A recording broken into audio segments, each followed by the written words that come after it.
Bab 2186. Kurang ajar. Warna wajah pencuri merah memudar ketika dia merasakan Iwan menyerbu ke arahnya. Dia tahu betul bahwa jika dia tidak mundur sekarang, meskipun dia bisa membunuh Candil saat itu juga, kemungkinan besar dia juga akan jatuh ke dalam perangkap Iwan. Tidak ada gunanya melakukan tembakan ini hanya untuk berakhir terluka di tangan orang lain. Oleh karena itu, pencuri merah tidak punya pilihan selain menyerah mencoba menyerang Candil dan malah berbalik untuk menyingkirkan jarum Iwan. Dengan itu dia melompat ke udara dengan gesit menghindari serangan Iwan dari belakang dan menempatkan jarak aman antara dia dan 3 lawannya yang lain karena takut Henry seperti Iwan akan mencoba menyergapnya dari belakang juga. Memanfaatkan kesempatan untuk melarikan diri, Candil bangkit dari tanah menahan rasa sakit yang menyiksa di dadanya dan mengambil kembali tongkatnya. Apakah kamu baik-baik saja, Tuan Queen? Alih-alih mengejar pencuri merah, Iwan mengalihkan perhatiannya ke Candil dengan prihatin. Aku baik-baik saja, aku mengalami beberapa luka tapi aku baik-baik saja, jawab Candil sambil menggelengkan kepalanya. Ini disebut pil sirkulasi yang dapat membantu memulihkan, kata Iwan sambil mengeluarkan salah satu pil sirkulasi miliknya dan menyerahkannya kepada Candil. Terima kasih Presiden Gusnadi. Candil mengambilnya dari tangannya. Wajahnya dipenuhi rasa terima kasih. Iwan tidak hanya membantunya menyembuhkan kakinya, tetapi dia bahkan menyelamatkan nyawanya pada saat krisis ini. Dia bahkan tidak tahu bagaimana cara membalas kebaikan Iwan. Tiba-tiba langkah kaki terdengar saat Henry mendekati mereka. Tuan Gusnadi, Candil dan saya dapat menahan pencuri merah untuk sementara Anda dan Sally melarikan diri. Sebaiknya Anda segera pergi, dia berkata dengan cemas. Jelas sampai saat ini, dia masih belum berpikir bahwa Iwan akan mampu menghadapi pencuri merah sendirian. Ya, Henry benar, sebaiknya Anda lari selagi bisa, Presiden Gusnadi. Candil setuju. Dia seperti Henry tidak menyangka bahwa pria muda dan belum berpengalaman seperti Iwan akan mampu menandingi pencuri merah, terutama setelah melihat penampilan kekuatan pencuri merah yang luar biasa. Dia tahu bahwa dia dan Henry tidak akan bisa lepas dari nasib yang tak terelakkan, tetapi dia tidak ingin Iwan membayar harga yang sama. Tidak perlu.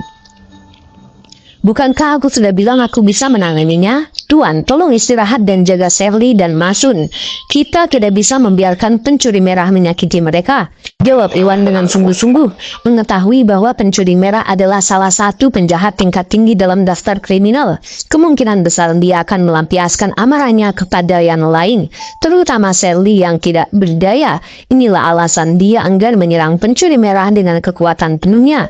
Dia khawatir pencuri merah akan mencoba menyakiti Sally dan Masun sebagai pembalasan. Oleh karena itu, Iwan ingin Henry dan Candil mengawasi Sally dan Masun saat dia melawan pencuri merah. Tapi Henry dan Candil masih ragu-ragu. Mereka ingin terus meyakinkan Iwan. Sebaliknya, tapi Iwan menyela mereka bahkan sebelum mereka bisa mengatakan apapun. Bab 2187. Tidak ada tapi-tapi, jangan khawatir, itu hanya pencuri merah. Dia tidak punya apa-apa padaku, Iwan menyatakan dengan dingin. Nada menghina terlihat jelas. Henry dan Candil sama-sama tercengang melihat betapa percaya dirinya Iwan. Berani sekali kamu, berandal. Nah, karena kamu mempunyai keinginan untuk mati yang begitu berani, aku dengan senang hati akan membantumu memenuhinya. Pencuri merah mencibir ketika mendengar ini. Sebagai salah satu dari daftar kriminal, dia terkenal karena kekejamannya dan tidak sanggup dipandang rendah oleh Iwan seperti ini. Dengan itu, dia tidak ragu-ragu sedikit pun dan malah mengirimkan gelombang kekuatan langsung ke arah Iwan. Iwan tidak hanya bersikap angkuh terhadapnya berkali-kali, dia bahkan merusak kesempatan terbaiknya untuk membunuh Candil, dan dia tidak akan membiarkannya lolos begitu saja. Dia akan menyingkirkan orang bodoh ini terlebih dahulu, lalu mengalahkan Candil dan Henry bersama-sama. Hati-hati Tuan Gusnadi, Candil dan Henry sama-sama berteriak ngeri. Mereka baru saja akan membantu Iwan menangkis serangan pencuri merah, tetapi sebelum mereka bisa melakukannya, Iwan melesat ke depan mereka dan melepaskan serangannya. Waktu yang tepat, Iwan pun mendengus sambil menerjang ke depan, mengirimkan gelombang energi kuat yang meluncur langsung ke arah pencuri merah. Ambil ini brengsek, teriak pencuri merah. Khawatir Henry dan Candil akan mencoba membantu Iwan, dia tidak membuang waktu dan malah menggunakan ular api miliknya, mengirimkan subur api yang melaju ke arah Iwan. Ular api itu begitu kuat sehingga upaya Henry dan Candil untuk membantu Iwan hanya akan membawa mereka pada nasib yang tragis. Sungguh memalukan, ambil penjarahan duniawiku. Iwan mencibir meskipun dia tampak tidak terganggu oleh ular api pencuri merah. Dia tetap tidak berani meremehkannya setelah menyaksikan sejauh mana kekuatannya. Dengan itu Iwan memutuskan untuk menggunakan penjarahan duniawi. Semua energi sejati di dalam dirinya melonjak ke jarinya, beriak dan berputar sebelum dia mengarahkan jarinya ke pencuri merah, mengirimkan energi yang meluncur langsung ke arah lawannya. Hahaha, kamu yang hanya berada di tahap semi yang lunak dan leluconnya luar biasa. Kamu akan menemui ajalmu hari ini. Pencuri merah terkekeh mendengarnya, dan secercah kebencian melintas di matanya. Meskipun dia tidak dapat merasakan energi atau aura Iwan yang sebenarnya, menilai dari kecepatan dan kekuatan Iwan, dia dapat dengan mudah menebak bahwa Iwan paling banyak hanya berada di tahap semi yang lunak. Meski enggan mengakuinya, dia cukup terkejut dengan hal ini. Merupakan prestasi yang luar biasa bagi Iwan untuk mencapai tingkat semi yang lunak di usia yang begitu muda, tapi masih sangat jauh dari tahap menengah yang lunak, sehingga tidak ada gunanya berkompetisi. Jika Iwan menghindari ular apinya, mungkin dia akan memiliki peluang kecil untuk bertahan hidup. Tapi bukan saja dia tidak melakukannya, dia bahkan memutuskan untuk melawan pencuri merah secara langsung hanya dengan satu jari. Ini mirip dengan bunuh diri, dan tidak mungkin dia bisa menolak kepuasan membunuh Iwan. Oh tidak, Tuan Busnadi telah meremehkan pencuri merah. Dia akan mati. Hati Henry dan Candil tenggelam mendengarnya. Mereka berdua akrab dengan kekuatan pencuri merah, terutama ular api khasnya. Itu sangat kuat sehingga bahkan keduanya tidak dapat melawan serangannya. Namun Iwan entah kenapa berpikir bahwa dia bisa mengalahkan pencuri merah sendirian dan hanya dengan satu jari tidak kurang. Tak satu pun dari mereka mengira bahwa Iwan bisa melakukan ini. Jika tebakan mereka benar, ular api akan langsung membunuh Iwan. Tidak ada kemungkinan lain. Namun bahkan sebelum mereka dapat menyelesaikan pemikiran ini, apa yang terjadi selanjutnya sangat mengejutkan mereka. Bab 2188. Kedebluk, penjarahan duniawi Iwan dan ular api pencuri merah saling bertabrakan dengan hantaman yang memekakan telinga dan menggemparkan bumi. Dengan itu ular api merobek serangan Iwan dan langsung menuju ke arah Iwan. Namun Iwan tetap tenang dan dengan anak panah dia memiringkan dirinya sehingga pelindung dada kaisar yang diikatkan di dadanya akan menerima pukulan terberat dari serangan pencuri merah. Pada saat yang sama, dia keluar dari penjarahan bumi dan malah menggunakan serangan ganda khasnya, mengirimkan gelombang energi tahap menengah alam Augana yang melaju langsung ke arah dada pencuri merah. Apa yang sebenarnya terjadi? Pencuri merah tercengang dengan ini. Dia mendapat kesan bahwa Iwan hanyalah seorang bajingan kecil yang naif dan ular api miliknya pasti akan membawanya keluar semudah ABC. Dia tidak pernah membayangkan bahwa Iwan tidak hanya lolos tanpa cedera, dia bahkan mampu melancarkan serangan lagi padanya.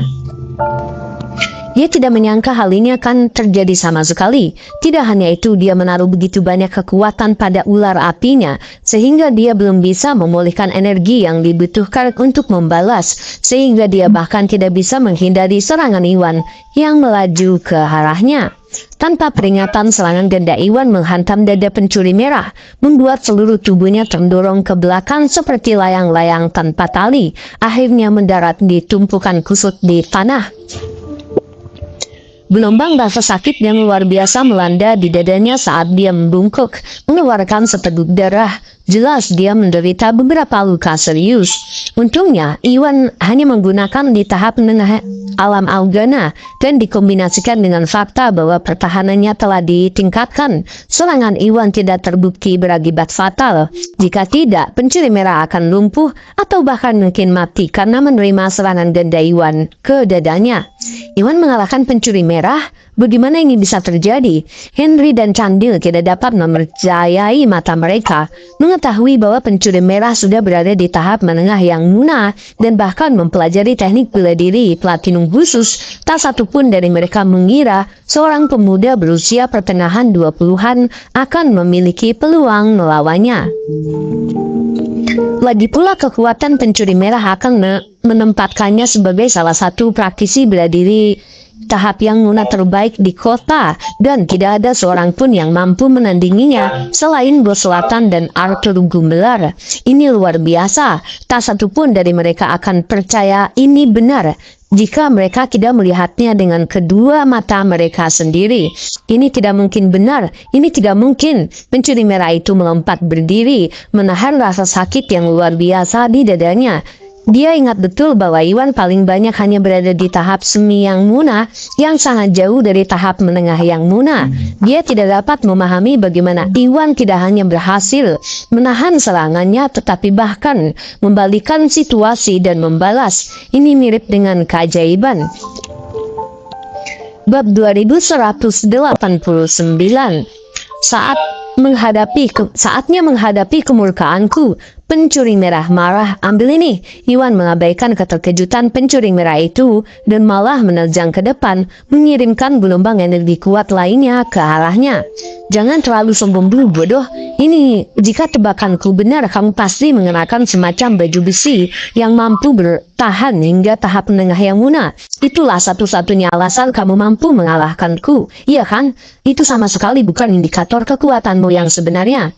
Pencuri merah tersadar dari pingsannya dan melompat. Pencuri merah tersadar dari keterkejutannya dan melompat keluar dari hadapan Iwan dengan gesit. Sebagai salah satu dari 8 penjahat legendaris, dia melihat banyak hal dan dapat dengan mudah membuat hubungan antara tingkat kekuatan Iwan dan kemampuannya untuk memblokir serangannya.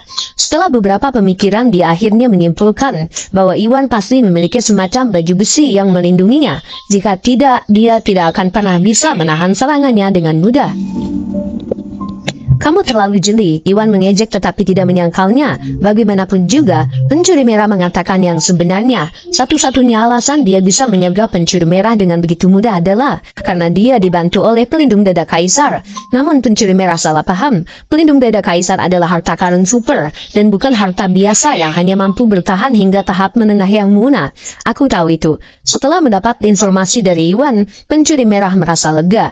Lagi pula harta karun itu bersifat eksternal dan biasa penggunaannya hanya dibatasi 3 kali dalam pertempuran yang sama. Meskipun Iwan baru saja berhasil melukainya, kondisinya tidak terlalu parah sama sekali. Dan selama dia bisa menemukan cara untuk melucuti pertahanan Iwan, dia akan mampu menghabisi Iwan semudah ABC. Bubuk-bubuk. Bahkan selama percakapan mereka, serangan Iwan terus berdatangan. Pencuri merah, setelah mengetahui bahwa Iwan memiliki baju besi khusus pada dirinya, tidak berani meremehkan lawannya lebih jauh. Dia tidak punya pilihan selain terus menahan serangan Iwan sebaik mungkin sambil diam-diam merencanakan cara melucuti pelindung dada Iwan. Ternyata Tuan Busnadi mengenakan baju besi khusus. Tidak heran dia mampu bertahan dengan baik selama pertempuran. Henry dan Candil tersentak ketika mendengar pernyataan Iwan. Ternyata selama ini Iwan mengandalkan hartanya. Ini kesempatan sempurna, Henry. Jika kita membantu Presiden Busnadi sekarang, kita mungkin bisa mengalahkan pencuri merah untuk selamanya. Saran Candil. Dia sekarang tahu bahwa Iwan tidak selemah yang dia kira sebelumnya. Dia mungkin berada di tahap semi yang muna. Belum lagi dia juga memiliki sesuatu yang melindunginya. Dengan mengingat hal itu, pencuri merah akan sibuk mencoba menjatuhkan Iwan. Karena dia dan Henry sama-sama berada di tahap awal yang muna, mereka akan memiliki peluang untuk mengalahkan pencuri merah jika mereka menggabungkan kekuatan dengan Iwan. Ya, itu dia yang bagus. Henry setuju. Pencuri merah membunuh orang-orang yang dicintai mereka, dan dia sudah lama memimpikan hari di mana dia bisa membalas kematian mereka. Sekarang Iwan mampu menahan pencuri merah. Dia dan Candil dapat menggabungkan kekuatan, meningkatkan peluang mereka untuk mengalahkan pencuri merah untuk selamanya. Saran Candil sepertinya merupakan ide yang sempurna. Namun saat mereka hendak menyerang, Iwan menghentikan langkah mereka. Bab 2190. Tidak perlu melakukan itu. Tuan Yates, Tuan Queen, kalian berdua harus bertanggung jawab menjaga keamanan Selin dan Masun. Aku bisa menangani pencuri merah sendirian. Aku tidak butuh bantuan kalian. Iwan mengingatkan mereka ketika dia mendengar rencana Henry dan Candil untuk membantunya.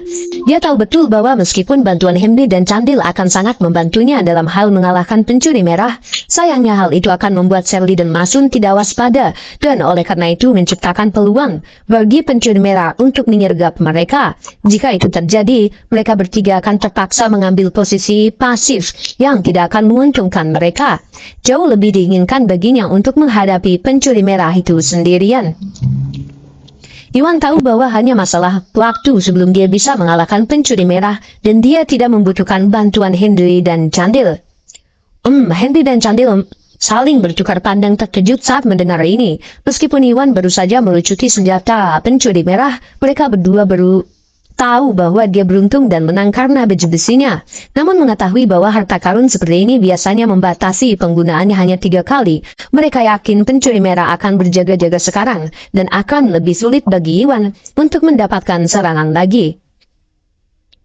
Desakan Iwan untuk mengalahkan pencuri merah hanya berdasarkan ini hampir lucu. Tidak hanya itu, semakin lama mereka menunggu, semakin besar kemungkinan Iwan akan menggunakan kekuatan hartanya, atau mungkin harta itu akan dihancurkan dengan sengaja oleh pencuri merah. Jika itu terjadi, tidak mungkin Iwan bisa keluar dari situasi ini hidup-hidup.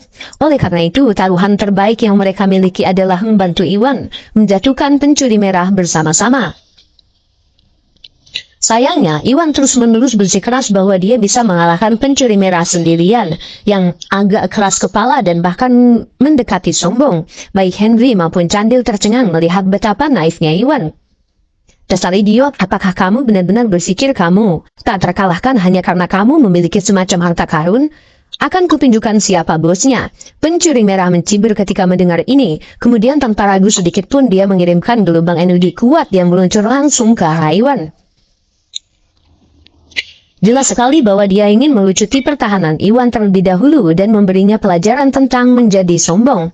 Waktu yang tepat, namun Iwan tidak terpengaruh dengan hal ini. Dia pun menerjang ke depan dan melepaskan gelombang energi sebagai pembalasan, mengirimkannya langsung menuju pencuri merah. Kamu terlalu naif bodoh, pencuri merah itu mencibir. Setelah menyaksikan sejauh mana pertahanan Iwan sebenarnya, dia tahu lebih baik untuk tidak menyerang Iwan secara langsung. Serangan ini hanyalah pengalih perhatian, dan Iwan langsung jatuh ke dalam perangkapnya. Setelah Iwan melancarkan serangannya, pencuri merah itu melompat ke udara, menghindari serangan Iwan dengan gesit, dan malah berputar melewati Iwan dengan kecepatan cahaya. Bahkan sebelum Iwan dapat menyadari apa yang terjadi.